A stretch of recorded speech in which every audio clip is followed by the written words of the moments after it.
আসসালামু আলাইকুম প্রিয় দর্শক, সবাই কেমন আছেন? চলে আসলাম এই মুহূর্তের আজকের সবচেয়ে গুরুত্বপূর্ণ আবহাওয়ার খবর নিয়ে। 13ই এপ্রিল রবিবার 2025 কেমন থাকবে বাংলাদেশ থেকে শুরু করে ভারতের কলকাতা, পশ্চিমবঙ্গের আসাম, মেঘালয় ও ত্রিপুরা রাজ্যের আবহাওয়া পরিস্থিতি। দেশের 64 জেলার প্রত্যেকটা জেলার আবহাওয়ার বিস্তারিত আপডেট তুলে ধরবো, অবশ্যই ভিডিওটি শেষ পর্যন্ত দেখতে থাকবেন। দেশের বিভিন্ন অঞ্চল জুড়ে বৃষ্টিপাত এই মুহূর্তে কিছুটা কম রয়েছে, তবে আগামীকালের পর থেকে ঝড় বৃষ্টির প্রবণতা আরও বৃদ্ধি পেতে চলেছে। প্রত্যেকটা অঞ্চল জুড়েই কিন্তু তীব্র কালবৈশাখী ঝড়, যা বয়ে যেতে পারে ঘন্টায় প্রায় 60 থেকে 80 কিলোমিটার পর্যন্ত।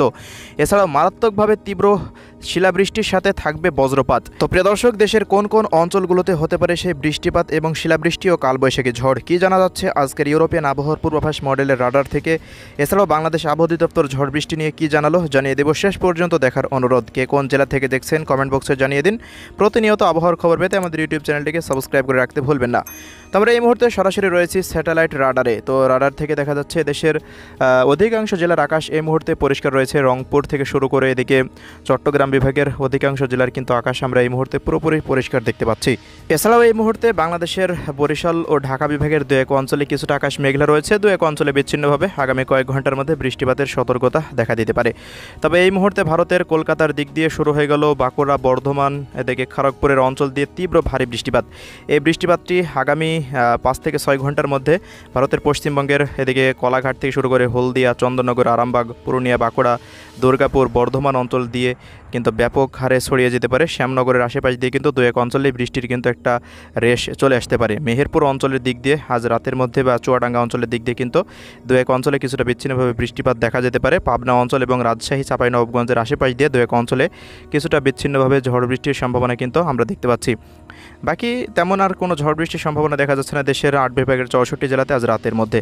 তো আমরা কথা না বাড়িয়ে সরাসরি 13 তারিখ রবিবারের আবহাওয়া পরিস্থিতিতে চলে আসলাম। তো দেখা যাচ্ছে বিকেলের পর থেকে রাত্রিকালীন সময়ের মধ্যে ভারতের পশ্চিমবঙ্গের দিক থেকে তৈরি হতে পারে শক্তিশালী বজ্রবাহী মেঘ, যেটি পরবর্তী সময়ে শক্তি বাড়িয়ে বাংলাদেশের রাজশাহী, খুলনা ও বরিশাল বিভাগ হতে এদিকে পঞ্চগড় জেলা হতে বেশ কিছু অঞ্চল দিয়ে দেশের মধ্যে প্রবেশ করার ব্যাপক সম্ভাবনার কথা কিন্তু এই মুহূর্তে রাডারে দেখা যাচ্ছে।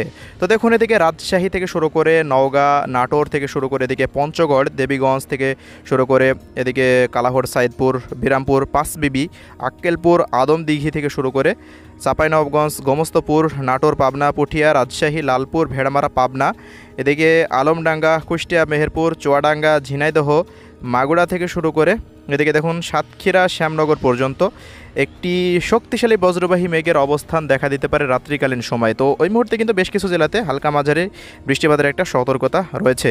এর পরবর্তী সময়ে ঝড় বৃষ্টিগুলো আস্তে আস্তে রাজধানী ঢাকা বিভাগের দিক দিয়ে অগ্রসর হতে পারে। তো এই মুহূর্তে ফরিদপুরের আশেপাশ দিয়ে এদিকে শিবালয় থেকে শুরু করে এদিকে নগরপুর, টাঙ্গাইল, বাংশাইল, ভেড়া, ভাঙ্গুড়া, সিরাজগঞ্জ, এরপর বগুড়া, এরপর সরিষাবাড়ি, ময়মনসিংহ দিয়ে কিন্তু অবস্থান করতে পারে।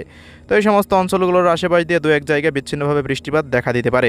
এছাড়াও এদিকে রংপুর বিভাগের রংপুর, লালমনিরহাট থেকে শুরু করে বেশ কিছু জায়গাতে আমরা বৃষ্টিপাত দেখতে পাচ্ছি, বোদা, এরপর দেবীগঞ্জ। তবে দার্জিলিং, জলপাইগুড়ি, আলিপুরদুয়ার, কোচবিহার, এরপর এদিকে মেঘালয় রাজ্যের গৌহাটির আশেপাশ দিয়ে কিন্তু ব্যাপক বৃষ্টিপাতের সম্ভাবনা কিন্তু দেখা দিতে পারে আগামীকাল। তো এই হলো পরিস্থিতি প্রিয় দর্শক। বৃষ্টিপাতের মাত্রা কিন্তু আস্তে আস্তে বৃদ্ধি পাবে। ময়মনসিংহ এবং সিলেট বিভাগের রাত্রিকালীন সময় দু এক স্থানে কিন্তু বৃষ্টিপাত দেখা দিতে পারে রবিবারের দিন। তো আমরা সরাসরি কথা না বাড়িয়ে 14 তারিখের আপডেটে চলে যাচ্ছি। তো 14 তারিখ জুড়েই কিন্তু বৃষ্টিপাতের যে সম্ভাবনাটা রয়েছে এটা কিন্তু আরও বৃদ্ধি পাবে। তো রাজশাহী বিভাগের দিক দিয়ে পশ্চিমবঙ্গের দিক থেকে শক্তিশালী বজ্রবাহী মেঘ আস্তে আস্তে রাজধানী ঢাকা বিভাগের দিকে প্রবেশ করবে। ঢাকা বিভাগের প্রায় অধিকাংশ জেলা জুড়ে কিন্তু 14 তারিখে রাত্রিকালীন সময়ে কিন্তু বৃষ্টিপাত ঘটতে পারে। এছাড়াও চট্টগ্রাম বিভাগের দু এক অঞ্চলে কিন্তু বৃষ্টিপাত হবে। তবে 13-14 তারিখে চট্টগ্রাম বিভাগে বৃষ্টিপাতের সম্ভাবনা খুবই কম। এছাড়াও বরিশাল বিভাগের দক্ষিণাঞ্চলের দিকে বৃষ্টিপাতের সম্ভাবনা খুবই কম থাকছে। খুলনা বিভাগেরও দক্ষিণাঞ্চলের সম্ভাবনা কিন্তু বৃষ্টিপাতের খুবই কম থাকছে। তো প্রিয় দর্শক, এই বৃষ্টিপাতের যে সম্ভাবনা এটা কিন্তু আপনার 16 তারিখ থেকে বৃদ্ধি পাবে। 16 তারিখ থেকে প্রায় দেশের অধিকাংশ জেলা জুড়েই কিন্তু ব্যাপক ঝড় বৃষ্টির সম্ভাবনা কিন্তু রয়েছে। 16 তারিখের পর থেকে রাজধানী ঢাকা বিভাগে এখনও যেসব অঞ্চলগুলোতে বৃষ্টিপাত হয়নি সেই সমস্ত অঞ্চলগুলোতেও কিন্তু আপনারা ঝড় বৃষ্টি দেখতে পারেন। তো 15 তারিখের দিবাগত রাতে কিন্তু এই বৃষ্টিপাতের সম্ভাবনা কিন্তু অত্যন্ত আকারে বৃদ্ধি পাওয়ার সম্ভাবনা রয়েছে। তো এই মুহূর্তে বরিশাল বিভাগের যে সমস্ত অঞ্চলগুলোতে এখনও বৃষ্টিপাত হয়নি ওই সমস্ত অঞ্চলগুলোতে বৃষ্টিপাত থাকতে পারে। রাজধানী ঢাকা থেকে শুরু করে সিলেট এবং ভারতের ত্রিপুরা আইজল থেকে শুরু করে বেশ কিছু জায়গায় কিন্তু এই বৃষ্টিপাত হওয়ার কিন্তু সম্ভাবনা দেখা যাচ্ছে। 16 তারিখের পর থেকে বৃষ্টিপাতের যে মাত্রা এটা কিন্তু আরও মারাত্মক আকারে বৃদ্ধি পাবে। 17, 18, 19, 20, 21, 22 এই কয়টা দিন কিন্তু বৃষ্টিপাত আরও বৃদ্ধি পাবে, এমনটাই কিন্তু এই মুহূর্তে আমরা রাডার থেকে দেখতে পাচ্ছি। তো আপাতত 2-1 দিন বৃষ্টিপাত তুলনামূলকভাবে একটু কম থাকবে, তবে 15 তারিখের বা 16 তারিখের পর থেকে আরও বৃদ্ধি পাওয়ার সম্ভাবনা রয়েছে।